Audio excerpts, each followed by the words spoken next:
Congress party का honourable member जो बात किया था, वो बात सुनने के बाद मेरे याद आ रहा, अध्यक्ष महोदय, इस देश के अंदर 50 इयर्स के ऊपर जो पालन किया था कांग्रेस पार्टी ने, बार बार जो कॉन्स्टिट्यूशन को लेके आता है, इसके बारे में बात करता है। मैं एक याद दिलाना चाहता हूं, ये कॉन्स्टिट्यूशन के अंदर तो अनेक बहुत बड़ा कॉन्स्टिट्यूशन है, मगर एक तो जानना चाहिए वो लोग, डेवलपमेंट विद इक्वल डिस्ट्रीब्यूशन बोल के जो अंबेडकर जी ने लिखा था, 50 इयर्स इस देश को जो पालन करे थे कांग्रेस पार्टी, क्या करा वो सेल्फ क्रिटिसाइज करना बोल के मैं ये सूचना कर रहा हूं। सेकंड इंपॉर्टेंट थिंग, अध्यक्ष महोदय, ये कांग्रेस पार्टी ये आंकड़े के बारे में बात कर रहा है। ये कांग्रेस पार्टी देश को नए अलग अलग राज्यों में भी पालन किया है। स्टेट्स में जो बजट पेश करता है, अलग अलग जिला के बारे में पेश नहीं करता है। अगर देश के अंदर बजट पेश करता है, अलग अलग राष्ट्रों के बारे में पेश नहीं करता है, देश के बारे में कहता है। ये फार्मर्स के बारे में जो होता है, सारे देश के फार्मर्स के बारे में कहता है। जो युवा के बारे में कहता है, देश के युवा के बारे में प्लानिंग करता है। मगर ऐसी चीज कभी नहीं होता। मगर जो नया पार्टी जैसा, नया जीत क्या है जैसा जो बात करा, वो sad part of the democracy है अध्यक्ष महोदय। सेकंड इंपॉर्टेंट महोदय, मैं 2014 मैं जून 2 तारीख को मैं मंत्री बना था, जब यहाँ पे भी केंद्र सरकार नरेंद्र मोदी जी के नेतृत्व में सरकार बना था।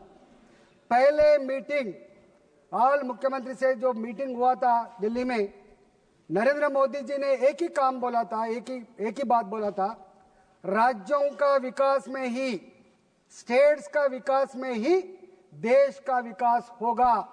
अगर राज्यों का विकास नहीं होगा, देश में विकास नहीं होगा बोल के मूल सूत्र जो बताया था, उसमें एक ही बात कहा मोदी जी ने, केरला में 100% लिटरेसी है, बिहार में 100% लिटरेसी नहीं है।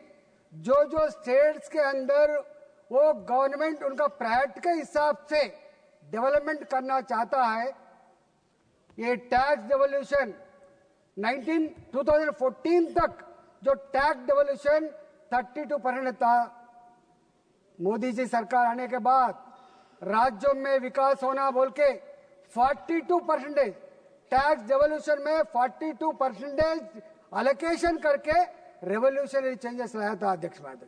अध्यक्ष महोदय, केंद्र सरकार कभी भी वो एक स्टेट को 10,000 करोड़ रुपए, 20,000 करोड़ रुपए ऐसा अलोकेशन नहीं होता अध्यक्ष महोदय।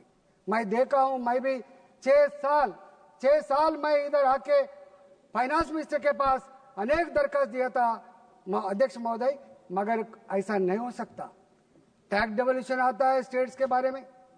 Second thing, CSS centrally sponsored scheme से रूप में पैसा आता है, कुछ विपत्ति होता है उसी टाइम पे आता है। जो 15th फाइनेंस कमीशन, आज 14th फाइनेंस कमीशन जो अलोकेट करता है ग्राम पंचायत के लिए, अर्बन बॉडीज के लिए अलोकेट करता है, ऐसी पैसा आता है। मगर पैसा ये 10,000 करोड़ रुपए आंध्र प्रदेश को देना है, 10,000 करोड़ रुपए बिहार को देना है, ऐसा चीज कभी भी नहीं मिलेगा अध्यक्ष महोदय। मगर इसमें एक रेवोल्यूशनरी चेंज को मैं देखा था। इस बार बजट में 1.5 lakh crore rupees without interest, अलग अलग राज्यों में इरिगेशन प्रोजेक्ट चलता है, अलग अलग राज्यों में कुछ और राज्य को आगे बढ़ने के लिए जो प्लान करता है, उन लोगों के लिए 0 रेट ऑफ इंटरेस्ट से सपोर्ट करने का जो निर्णय लिया था, वो निर्णय बहुत रेवोल्यूशनरी चेंज है। वो दिखता नहीं दिखता, उन लोगों का छोड़ देने का है। इस तेलंगाना के बारे में मैं बोलता हूं, तेलंगाना के बारे में मैं बोलता हूं। अध्यक्ष महोदय, तेलंगाना के बारे में बता रहे, तेलंगाना के अंदर आज ग्राम पंचायत, आज म्युनिसिपालिटीज, आज कॉर्पोरेशंस के अंदर तनख्वाह देने के लिए भी स्टेट के पास पैसा नहीं है, मगर वहां पे गांव में जो ड्रेनेज व्यवस्था है कौन पैसा दे रहा है? यहां से पैसा जा रहा है। आज जो झाड़ू ग्रो हो रहा है उसके लिए पैसा यहां से आ रहा है। आज गांव के अंदर जो बिजली आता है, गांव के अंदर जो लाइट जलता है, गांव के अंदर जो पैदल करने के लिए रोड जाता है, गांव के अंदर जो ड्रेनेज व्यवस्था रहता है, गांव के अंदर जो काम करने वाला सफाई कर्मचारी को भी आज केंद्र सरकार से पैसा आ रहा बोल के यहां से स्टेट के अंदर कुछ भी नहीं है। अध्यक्ष महोदय, ये बात करना उचित नहीं है। मैं जानता हूं, मैं बहुत बार अध्यक्ष महोदय, सेकंड थिंग अध्यक्ष महोदय, ये रेलवेज के बारे में बता रहा हूं अध्यक्ष महोदय। तेलंगाना का बात लिए तो मैं बात कर रहा हूं अध्यक्ष महोदय। 2014 तक हमारा पास रेलवे स्टेशन को कभी कभी 2 करोड़ रुपए 3 करोड़ रुपए देके व्हाइट वॉश करता था अध्यक्ष महोदय। मोदी जी आने के बाद जो कारपोरेशन बड़ा शेयर रहता है वो शेयर के अंदर फैसिलिटी बढ़ाना बोल के हमारे पास अध्यक्ष महोदय एक हैदराबाद के अंदर 2000 करोड़ रुपए खर्च करके आज रेलवे स्टेशन कैसा बना रहे, जाके देखो चल्लापल्ली में कैसे बना रहे, सिकंदराबाद को जाके देखो कैसे बना रहे, वो काचगुड़ा नामपल्ली रेलवे स्टेशन के पास देखो अध्यक्ष महोदय।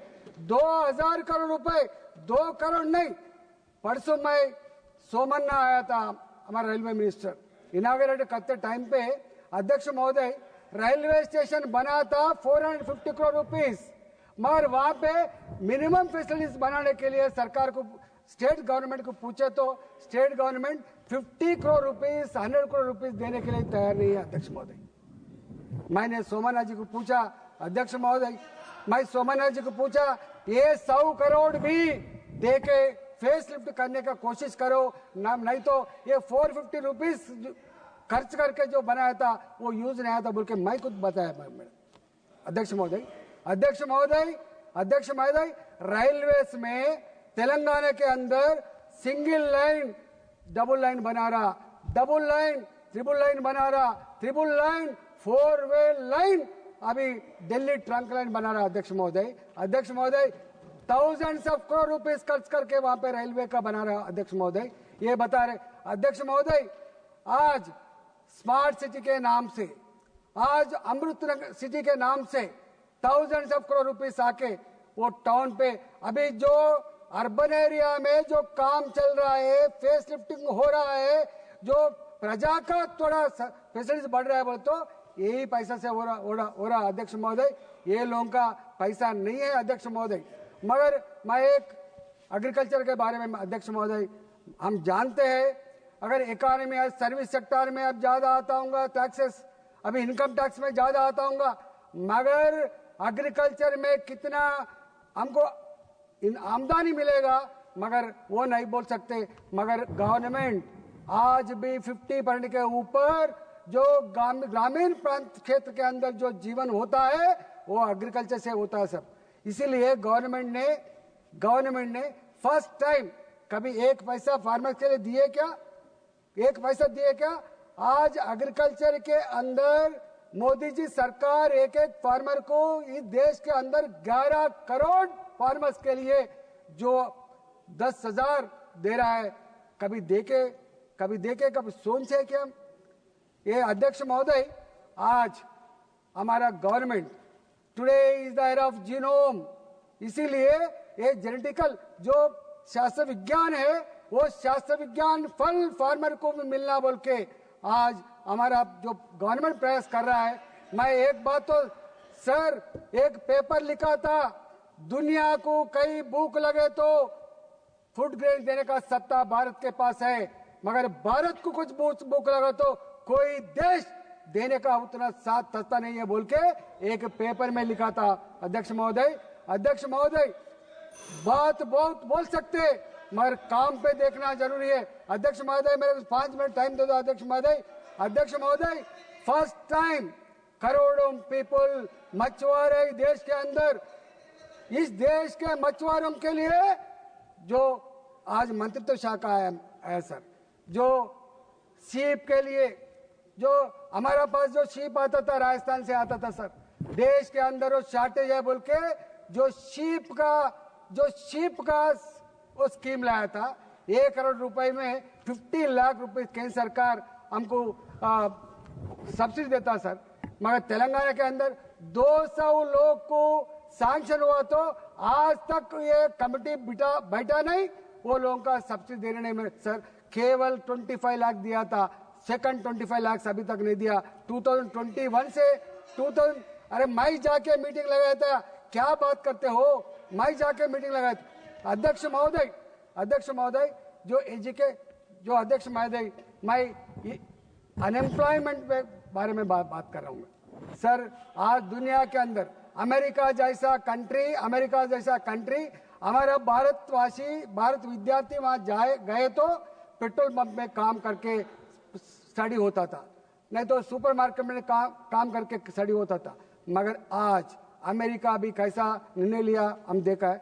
इसीलिए लास्ट बजट में हमारा गवर्नमेंट जो अनएम्प्लॉयमेंट प्रॉब्लम टैकल करने के लिए 4 लाख करोड़ रुपए जो बजट रखे, इसको टैकल करने के लिए जो प्रयत्न कर रहा है वो नहीं दिख रहा मैडम, नहीं दिख रहा सर। ये सर मैं एक बात पूछना चाहता हूं, आज जो अलग अलग रूप में, इससे पहले देश से कोई भी स्कीम विदाउट स्टेट गवर्नमेंट नहीं आता था, मगर आज जो विश्वकर्मा स्कीम भी हो, जो अलग अलग स्कीम भी हो, वो अमल करने का थोड़ा दिक्कत हो रहा है। हमारा फाइनेंस मिनिस्टर जो राज्यों में हमारा स्कीम्स अमल नहीं हो रहा है, इसके लिए थोड़ा रिव्यू करना चाहिए, इसके लिए तुरंत वो अमल करने का कोशिश करना चाहिए सर। नंबर 2 सर, जो अनएम्प्लॉयमेंट जो आज ग्लोबल विलेज बना था सर, आज ग्लोबल विलेज में हम जर्मनी जा सकते हैं, हम यूरोप जा सकते, किधर भी जा सकते, मगर एक काम करना जरूरी है। यहाँ पे अगर एक एम्प्लॉयमेंट क्रिएट करे तो फर्स्ट मंथ सैलरी देने के लिए जो सामने आया था, मैं एक रिक्वेस्ट कर रहा हूँ फाइनेंस मिनिस्टर को, ये पासपोर्ट से लेके वीजा से लेके उन लोगों को कौन सा कंपनी में जा रहा, कौन सा कंपनी में क्या तनख्वाह मिलता, वो गारंटी तक अगर सपोर्ट करे तो ये सफल होगा। नहीं तो हमारा भारतवासी गल्फ कंट्रीज में जाके एक कंपनी के नाम पे जाते, एक कंपनी में काम करता, वहां पे जेल में रह रहा है। इसीलिए मेरा सूचना है, इसके लिए ध्यान रखना चाहिए सर। सुझाव दिया, ताली बजाया करो ना